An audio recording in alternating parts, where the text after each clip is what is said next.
Piye, Surah Bara Antara Kalteng. Halo kawal Antara Kalteng, hari ini kita ngobrol-ngobrol lagi di Bara Kalteng, bincang-bincang bersama Antara Kalteng. Hari ini kita ada di salah satu kandang ternak sapi ya di Palangkaraya, dan kita mau ngobrol-ngobrol dengan Ketua Perhimpunan Dokter Hewan Indonesia Kalimantan Tengah dengan Dr. Eko Hari Yuwono. Ya. Gimana kabarnya Pak Alhamdulillah Eko? sehat, baik. Lumayan sering ketemu juga ketika liputan di lapangan ya. Hari ini pengen ngobrolin sesuatu yang mungkin agak sedikit berat ya, Dok. Ini lagi ada momen Idul Adha, ternyata kemudian juga ada salah satu yang lagi rame terkait kesehatan hewan, penyakit mulut dan kuku. Mulut dan kuku PMK ya. Ya, itu sejarahnya sendiri seperti apa sih, Dok? Ya, jadi penyakit PMK atau penyakit mulut dan kuku itu sebenarnya dulu di negara kita pernah ada tahun 1980-an lah. Ya. Dan setelah tahun 1990 itu sudah dinyatakan bebas. Bebas ya? Ya, dari OII bahwa kita bebas vaksinasi. Pada waktu itu di daerah Jawa Timur. Jadi cepat kita bisa lakukan pengendalian dan kita dinyatakan bebas dari penyakit mulut dan kuku. Dan ternyata sudah 42 tahun ya, 42 tahun. Waktu yang lama ya. Waktu yang lama, kita berharap tidak muncul lagi, tetapi ternyata pada bulan Maret, pertengahan Maret kalau nggak salah, di Jawa Timur teman-teman di sana mulai menemukan adanya gejala mengarah ke penyakit mulut dan kuku, dan setelah dilakukan pengujian sampel di laboratorium ternyata di bulan Mei hasilnya ternyata memang positif penyakit mulut dan kuku. Oke. Dengan lihat kondisi sekarang itu kan penularannya cepat banget itu. Betul. Metode penularannya sendiri seperti apa sampai secepat itu? Itu yang kenapa PMK ini menjadi sesuatu yang ramai saat ini, khususnya di dunia peternakan ya, teman-teman peternak maupun pedagang, karena memang penularannya yang sangat cepat. Dia bisa airborne, bisa lewat udara. Dengan jarak 10 km pun masih bisa. 10 km Ya, masih betul. Bisa. Kemudian dengan penularan kontak langsung dengan ternaknya yang sakit maupun kontak mekanis, misalnya dari manusia yang habis dari kandang yang tertular, dari alat angkut, alat kandang dan sebagainya. Kan penyebabnya memang virus, dan virus PMK ini spesifik gejalanya menyebabkan lesi-lesi di mulut dan kuku. Oke. Kondisi terparah sampai seperti apa sih biasanya, Dok? Gejala awal sampai parah kayak gitu? Inkubasinya segala macam? Inkubasi kalau penyakit virus ini 7-14 hari, hampir sama dengan virus-virus yang lain. Gejala klinisnya dia biasanya nafsu makan menurun, kemudian salivasi, keluar air liur, pincang, malas berdiri biasanya ternaknya, kemudian malas makan karena sariawan, jadi lepuh lesi-lesi dari mulut, gusi maupun dari hidungnya, kemudian di teracak kakinya. Oke, siap-siap. Jadi kalau kayak gitu bisa dibilang nggak sih mirip corona, atau bahkan penularannya kok kayaknya lebih ngeri betul. lagi? Jadi masyarakat secara umum saat ini di dunia peternakan ini COVID-nya sapi. COVID-nya sapi. Karena hampir sama, dan pengendaliannya pun hampir sama, pencegahannya pun hampir sama. Penyakit ini tapi spesifik dia hanya menular pada ternak-ternak berkuku belah seperti sapi, kerbau, kambing, domba, babi, dan rusa. Oh, itu ya. Gitu. Penyebarannya di situ. Oke, kalau apa namanya, untuk pengobatan atau pencegahan sendiri yang paling efektif, atau mungkin bisa dibilang untuk bagi peternak kita meminimalkan seperti apa? Ya, kalau pencegahannya karena ini virus nggak ada obatnya, Mas ya. Seperti itu nggak ada obatnya, kita hanya bisa meningkatkan daya tahan tubuh sama dengan COVID. Jadi buat peternak yang penting kebersihan kandang ya, biosecurity, keluar masuk ternak. Untuk saat ini jangan memasukkan dulu ternak dari luar yang tidak jelas status kesehatannya, kemudian keluar masuk pedagang maupun tetangga-tetangga peternak yang tidak tahu sejarahnya. Itu yang paling penting. Kemudian kualitas nutrisi atau pakan ternaknya itu sendiri yang diperbaiki. Itu yang harus disiapkan oleh peternak-peternak kita. Oke, siap. Untuk vaksin sendiri? Ya, Untuk vaksinasi, pencegahan yang paling efektif adalah memang vaksinasi pada ternak-ternak yang masih sehat. Masih sehat ya? Ya, masih sehat. Kalau sudah kena nggak boleh divaksin lagi. Kenapa itu, Dok? Karena sudah terpapar nanti akan terbentuk imun sendiri secara alami dari infeksi itu, tapi butuh waktu yang lama. Oke, justru yang sehat ya? Justru yang sehat yang kita vaksin. Oke, kemudian kalau untuk kondisi di Kalteng ya, untuk kondisi sekarang seperti apa perkembangan PMK di Kalteng? Atau masih sudah menyebar? Kemudian apakah cuma sapi atau sudah ke hewan ke kuku belah yang lain? Ya, jadi untuk Kalimantan Tengah, karena kita juga di Kalteng itu kita juga ikut memonitor perkembangan penyakit PMK ini melalui gugus tugas PMK provinsi, dan setiap kabupaten kota juga ada gugus tugas untuk melakukan monitoring penyebaran penyakit PMK. Di Kalteng memang dari awal sudah ada ditemukan gejala, itu di daerah Kota Waringin Barat, kemudian Kotim, ada di Seruyan, kalau nggak Lamando juga sudah mulai tertular.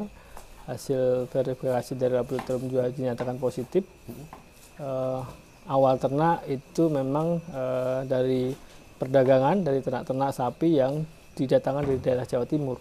Awal mulanya ya 2 bulan yang lalu. Untuk saat ini sudah menyebar ke Kota Palangkaraya, terakhir ke Kapuas, ke Pulang Piso juga sudah mulai ditemukan gejala yang sama, yaitu gejala PMK. Hampir menyebar di beberapa kabupaten di Kalimantan Tengah. Itu kalau dilihat agak rumit juga ya untuk pencegahannya ya, ketika sudah terkait dengan jalur perdagangan segala macam.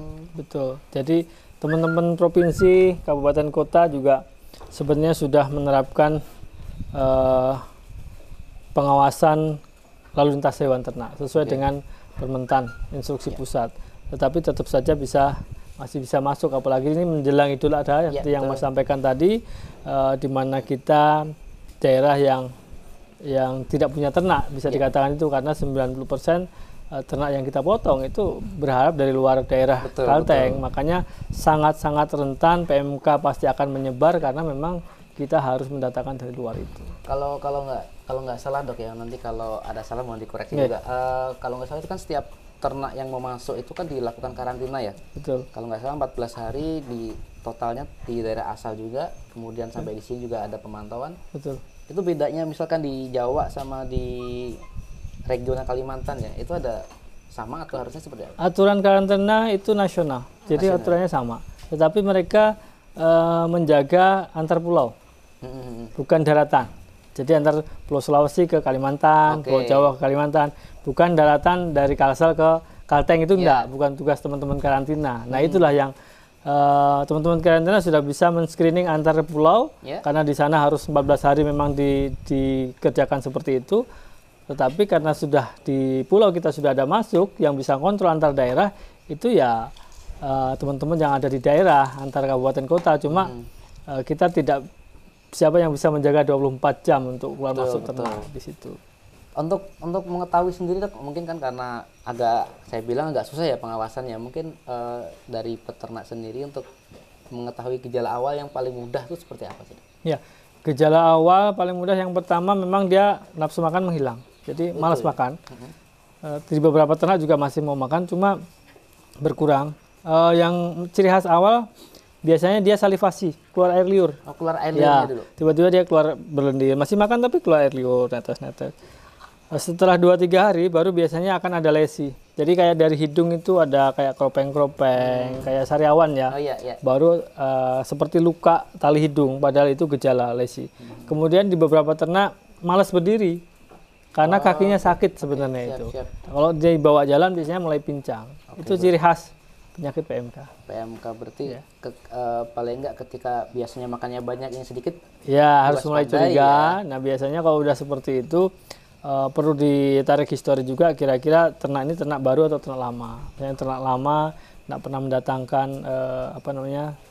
ternak baru dari luar daerah, tidak ada orang yang berkunjung, itu bisa juga penyakit yang lain karena mirip dengan penyakit demam 3 hari. Cuma untuk peternak kita yang sebenarnya kalau sudah ada gejala segera lapor ke dinas peternakan setempat, ke dokter hewan yang ada di sekitar situ. Karena kita di Kalteng ini kita ada sekitar 80 kolega dokter hewan di Kalimantan Tengah yang menyebar. yang mereka siap membantu peternak kita atau membantu pemerintah daerah dalam penanganan maupun pengendalian PMK. Baik teman-teman yang sudah di pemerintahan maupun masih di swasta, mereka sudah siap. Kalau untuk rekomendasi dari Persatuan Perhimpunan Dokter Hewan di Kalteng sendiri kepada pemerintah seperti apa sih, Dok? Mungkin bahasanya menyamakan persepsi antar pemerintah juga, kemudian ada masyarakatnya juga, peternak, Iya. terkait kasus ini. Jadi wabah PMK kan sudah masuk di daerah kita dan sudah menyebar di beberapa kabupaten ya.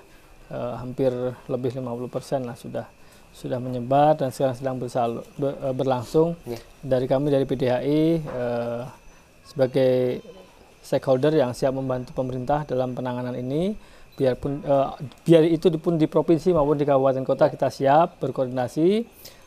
Sarannya apa yang sudah dikerjakan oleh pemerintah provinsi maupun kabupaten sudah sesuai dengan on the track ya, jalur yang benar, karena memang hampir tiap minggu, tiap 3 hari sekali itu ada koordinasi dengan pusat untuk menginformasikan perkembangan penyakit PMK ini.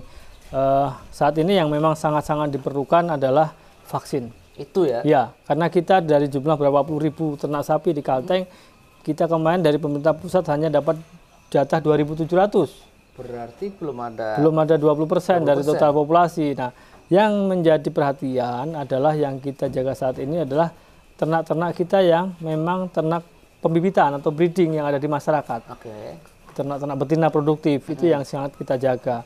Kalau untuk ternak potong, apalagi ternak kurban, yang penting kita bisa jaga biosecurity yang bagus sampai hari kurban tinggal mungkin seminggu lagi, itu udah dipotong, udah selesai urusan. Tapi untuk ternak-ternak betina produktif, ternak bibit ini mereka adalah cikal bakal generasi pengembangan ternak kita di Kalimantan Tengah. Kalau itu sampai terpapar PMK, itu pertama bisa menurunkan produksi maupun reproduksinya dan sangat rentan untuk keturunan-keturunannya. Apalagi kita belum siap dengan vaksin yang setiap saat ada. Itu yang jadi masalah. Siap.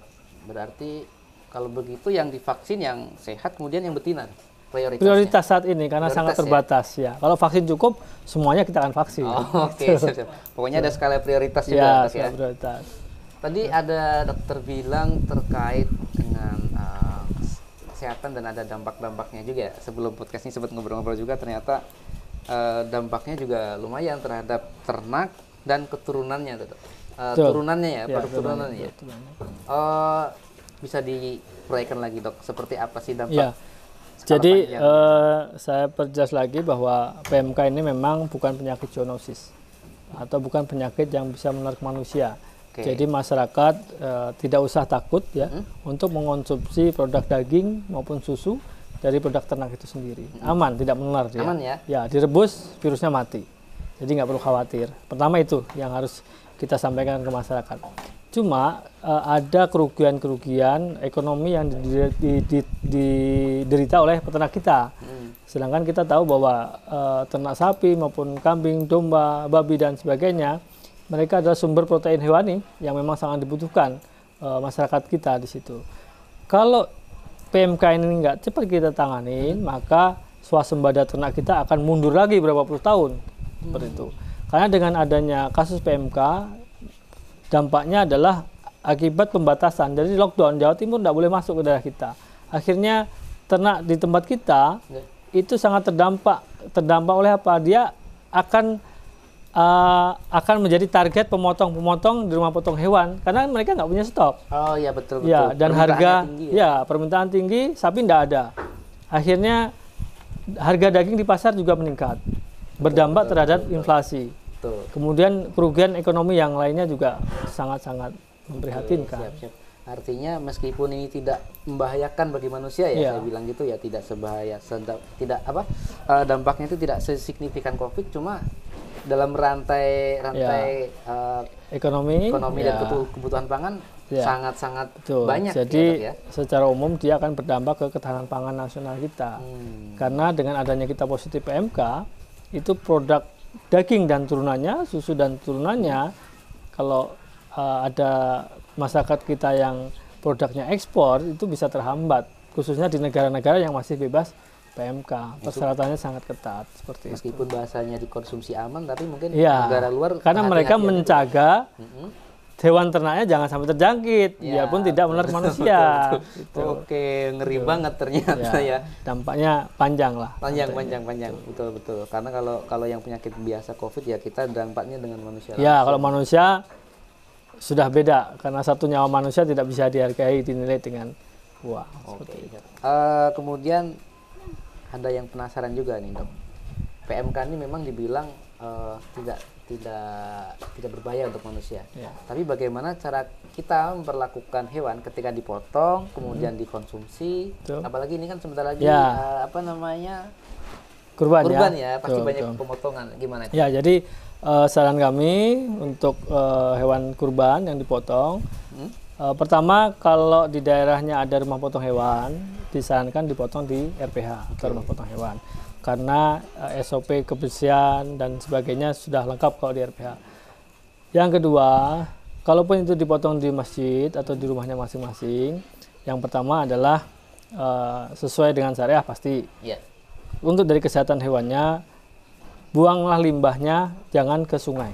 Jadi buat lubang khusus untuk darah maupun pembersihan kotoran jeroannya itu tadi. Ditanam ya. Ya, dibuat lubang, nanti ditanam kalau sudah selesai.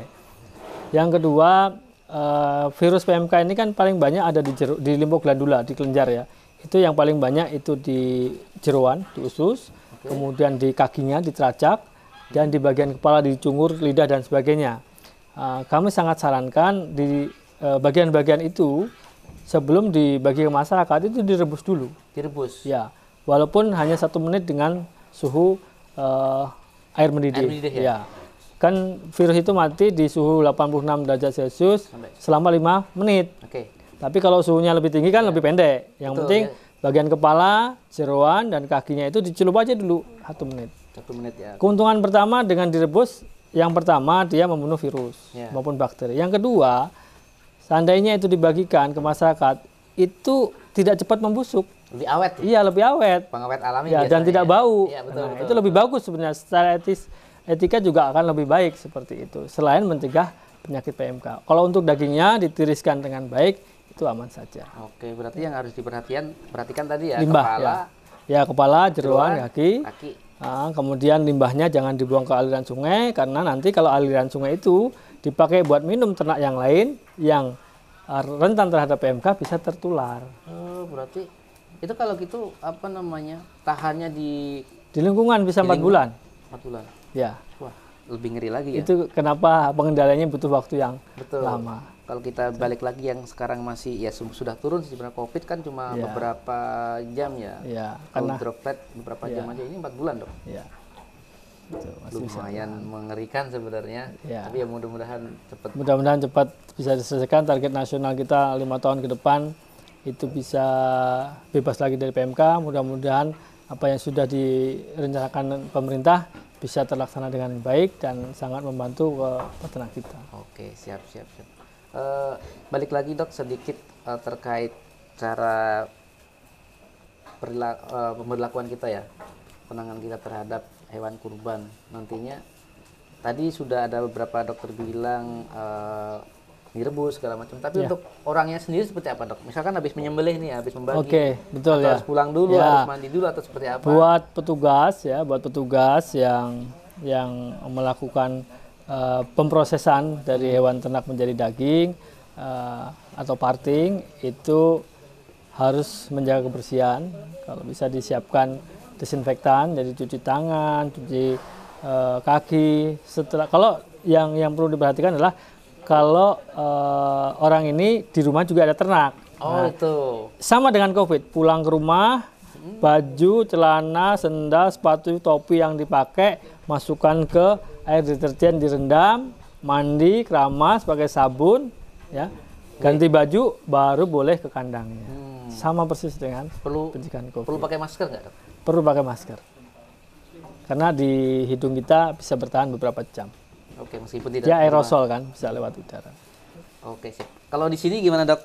Aman sudah? Di kandang Alhamdulillah sampai saat ini aman. Mudah-mudahan aman sampai hari H. Karena di beberapa yang betina sudah divaksinasi. kita? Divaksinasi ya. Oke siap. Makanya tadi saya tanyakan kan Ya. sudah pesan kalau mau ke kandang jangan dari kandang yang lain dulu. Nah, siap. gitu. Ya, kemarin. Kecuali besok kan itu kan udah pulang mandi, sudah baju yang baru, udah bersih ya. Ya, Dok, ya, Dok. Itu bagian dari kita mengedukasi masyarakat dalam rangka biosecurity. Oke, saya tadi malam sebenarnya di WA. Jadi sebelum ke kandang, jangan ke kandang dulu lah gitu kan. Ya, kan kandang lain yang. Oke, siap. Saya bilang ya, saya juga belum punya kandang gitu kan. Jadi biasanya kalau untuk petugas sendiri, Dok, ketika menangani hewan ya, PMK itu memang khusus satu kandang, langsung balik atau memang pakai bahasanya kayak APD, kemudian semprot disinfektan dulu baru bisa geser? Ya, karena kalau petugas di dinas biasanya kita menggunakan APD dan hanya melakukan penanganan satu kandang satu hari untuk satu petugas atau 2 atau 3 petugas. Oke, Nah, siap. seperti itu. Khususnya untuk daerah-daerah yang memang sudah tertular. Beda kalau melakukan vaksinasi, misalnya vaksin kan hanya pada hewan yang sehat. Itu lain lagi perlakuannya. Oke, berarti memang nggak bisa penanganan ya karena terbatas satu kandang tuh biar nggak nular lagi kalau misalkan ada gitu, Dok, ya. Itu. Lumayan rumit pokoknya. Ya, kalau kita bicara vaksin COVID ya orang dateng kan gitu kan. Ini yang datengin satu-satu. Ya, bedanya kan kita pelayanan aktif karena kita yang harus datangin. Kalau sapinya yang datang repot nanti jalanan penuh. Apalagi ini kandangnya yang agak repot ya jauh-jauh ya. Ya, betul. Makan waktu dan segala macam. Betul. Ini lumayan gemuk-gemuk, Dok, ya. Iya, Palangkaraya kondisinya sekarang gimana, Dok? Di Palangkaraya, khusus Palangkaraya karena kebetulan saya adalah petugas di Dinas Peternakan Kota Palangkaraya, sudah ditemukan di 3 kecamatan saat ini yang terkonfirmasi PMK. Cuma sudah beberapa 40% sudah dinyatakan sembuh dari gejala klinis. Sebenarnya bisa disembuhkan, sembuh ya. Cuma kita tetap menjaga jangan sampai tertular pada saat hari raya dengan gejala kondisi yang parah seperti itu, dan yang paling penting adalah kita mengendalikan supaya tidak masuk ke peternakan rakyat kita. Ke peternakan rakyat. Tapi sementara ini lebih ke untuk keperluan Idul Adha ya? Ya, jadi kita menjaga untuk kebutuhan Idul Adha adalah untuk biosecurity, penanganan yang sudah tertular, dan menjaga lalu lintas hewannya. Lalu lintas hewan. Untuk di peternak, karena kita kemarin di Kota Palangkaraya kita mendapatkan kuota 500 dosis vaksin. Alhamdulillah semuanya sudah kita vaksinkan di 500 ekor ternak. Oke, siap. Mudah-mudahan bisa dapat lagi ternak vaksinnya. Mudah-mudahan biar lebih aman, ya, itu yang kita harapkan dari pemerintah untuk bisa cepat mengendalikan. Tadi omongannya berat banget sih sebenarnya PMK lumayan sih. Saya pengen ngomongin sapi juga, Dok, tapi yang lebih ringan deh. Ini sekalian ngomong potensinya sebenarnya seperti apa sih untuk pengembangan ternak sapi ya di Palangkaraya? Ya, sebenarnya kalau kita tadi bicara dampak penyakit ternak, betul. Dari kita adanya dampak penyakit ternak seperti PMK, baru kita tahu ternyata kita tidak punya ternak untuk dipotong, ya kan? 90% dari luar. Berarti 90% itu adalah potensi daerah kita untuk bisa mengembangkan sendiri. Itu baru potensi pertama kita. Belum kalau kita potensi ekspor, baru potensi untuk kebutuhan kita sendiri. Itu luar biasa. Ini adalah potensi luar biasa buat masyarakat Kota Kalimantan Tengah secara umum untuk bisa mengembangkan peternakan, baik itu ternak sapi, kerbau, kambing, domba, babi dan sebagainya. Luar biasa. Artinya potensinya masih sangat luar biasa. Luar biasa ya. Kemudian, Dok, dari potensi itu ya, mungkin saya yang melirik nih, apa yang perlu disiapkan dan modal minimal seperti apa sih ya? Modal uang, mungkin modal kandang, segala macam. Yang perlu disiapkan kemauan. Dia harus mau menjadi peternak. Oh, itu dulu. Dan tugas kita bersama adalah membudayakan beternak. Kenapa, Dok? Ya, karena kalau kita lihat, kenapa di sapi-sapi kita ini dari Kupang ya, dari Sulawesi, dari Jawa Timur. Kenapa di sana ternaknya banyak? Karena beternak sudah menjadi kultur, menjadi budaya, biasa. Jadi kalau nggak beternak itu ada yang kurang. Itu yang nomor satu yang harus kita tanamkan ke anak-anak kita, supaya beternak itu tidak sesuatu yang kotor. Bukan jadi petani itu bukan sesuatu yang rendahan, tapi jadi peternak, jadi petani itu sesuatu yang luar biasa. Makanya harus kita kenalkan teknologi di situ. Oke, teknologi. Di luar di tetangga negara-negara maju itu pertanian menjadi sesuatu yang luar biasa dengan teknologi. Seperti itu. Kemudian setelah ada niat lebih spesifik kandangnya segala macam, Dok. Kalau secara teknis sebenarnya ya, kalau kita secara teknis ternak itu tidak ada yang berubah secara fisiologisnya. Untuk ternak gemuk itu ya cukup makan, tempat tidur nyaman dan sebagainya. Itu sama, tidak perlu takut dengan teknis beternak karena tidak pernah berubah. Oke, siap. Yang paling penting ya saya bilang bagaimana kita mau untuk menjadi peternak supaya menyiapkan apa yang dibutuhkan ternak itu. Oke, siap. Modalnya berapa, Dok? Kalau modal sebenarnya tidak perlu banyak ya. Yang penting dari 1-2 ekor dulu kita sambil belajar bagaimana beternak itu. Kalau nanti sudah tahu bagaimana beternak khusus untuk sapi, oh ternak sapi ini ternyata pakannya sekian, lama buntingnya ternyata 9 bulan, nilai harga anaknya bisa dijual setelah 6 bulan sekian. Setelah kita bisa tahu siklus, 3 kali siklus minimal, baru kita bisa nambah lagi seperti itu. Untuk yang kita bibit tuh misalkan dari anakan itu usia berapa bulan minimal ya? Iya, usaha sapi ternak itu umur 6 bulan. Bisa kita ambil. Sudah bisa di sapi, sudah bisa dipelihara. Oke, Ya. siap. Artinya kalau kayak gitu sebenarnya potensi untuk menghasilkan cuan nih, Dok, ya. Ya. Dari peternak nih luar biasa ya, 90%. Iya. Dari kebutuhan di Kalteng. Luar biasa tinggi. Makanya ternak-ternak yang kita pajang untuk hewan kurban ini sebenarnya yang menikmati keuangannya adalah saudara-saudara kita yang ada di Sulawesi, yang ada di Kupang. Di sini hanya berapa persen? 5-10% dari nilai sapi. Nilai ternak itu sendiri. 90%-nya ya untuk peternak atau masyarakat yang punya sapi itu yang ada di Sulawesi sama ada di Kupang. Itu potensi luar biasa. Siap. Saya tadi ngelihat ternak punya dokter juga banyak ya. Ngomong sudah ada berapa sih, Dok? Saya itu beternak dari kelas 4 SD. Aslinya dari mana, Dok? Saya dulu lahir di Plehari, Kalimantan Selatan, memang daerah ternak. Orang tua saya transmigrasi waktu itu, dan saya kelas 4 SD itu jadi beternak. Nah, kemarin saya juga nyampaikan ke teman-teman peternak yang lain bahwa kalau saya pribadi ada beberapa tahapan untuk menjadi peternak. Apa itu, Dok? Pertama itu terpaksa. Oh, keadaan. Saya dulu waktu disuruh orang tua saya angon sapi ya, diangon ya, dilepas. Itu terpaksa, dalam hati dongkol ya, terpaksa kan. Pulang sekolah orang main, saya angon sapi terus seperti itu.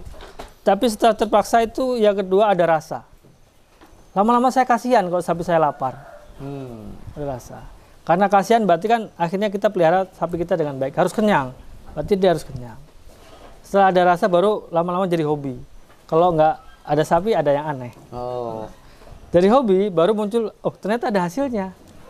Saya bisa sekolah, bisa kuliah ya dari hasil ternak seperti itu. Sampai akhirnya jadi dokter hewan ya. Itu sebagian dari ternak. Akhirnya saya berpikir untuk itu sebagai peluang usaha. Supaya nanti saya bisa membayar sekolah anak-anak saya dari hasil ternak. Minimal itu. Jadi memang butuh proses. Dan masing-masing orang itu beda-beda. Ada yang kalau saya butuh berpuluh-puluh tahun, mungkin Masnya bisa cukup 5 tahun sudah bisa. Itu beda-beda. Oke, siap-siap. Penting niatnya. Niatnya terpaksa atau apapun yang penting awalnya memang terpaksa. Dan memang harus dipaksa. Harus dipaksa. Ada orang Jawa itu bilang falsafah atau apa ya?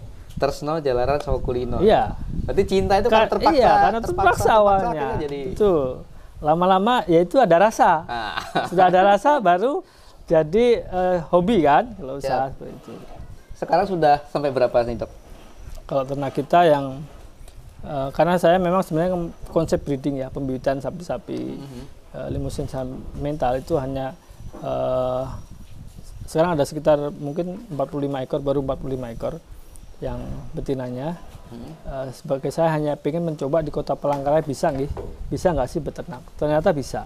Saya ingin kasih contoh ke masyarakat bahwa kita bisa beternak sapi besar, bukan hanya teman-teman kita yang ada di Jawa. Ternyata kita bisa. Selama ini kan yang lebih kenal tuh sapi Bali yang kecil-kecil. Sapi Bali yang lebih mudah seperti ini. Sapi Bali ini kan lebih mudah dan lebih efisien. Oke, siap. Satu lagi Dok, terakhir mungkin ada yang bertanya ya, atau mungkin saya pengen ternak nih, bisa nggak ketika ada sesuatu nanti konsultasi dengan... Silahkan. Justru memang tempat kita ini kita buat kalau ada teman berkunjung ya nanti tertarik silahkan. Memang tujuannya biar dia tertarik jadi peternak. Oke.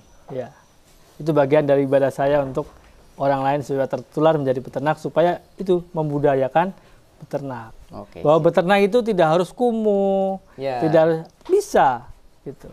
Dengan teknologi kita siap mendampingi, kita siap mengajarkan, sama-sama Mulai dari belajar. awal sampai ibarat Siap. sampai berhasil ya. Siap, kita siap sama-sama belajar. Oke, siap.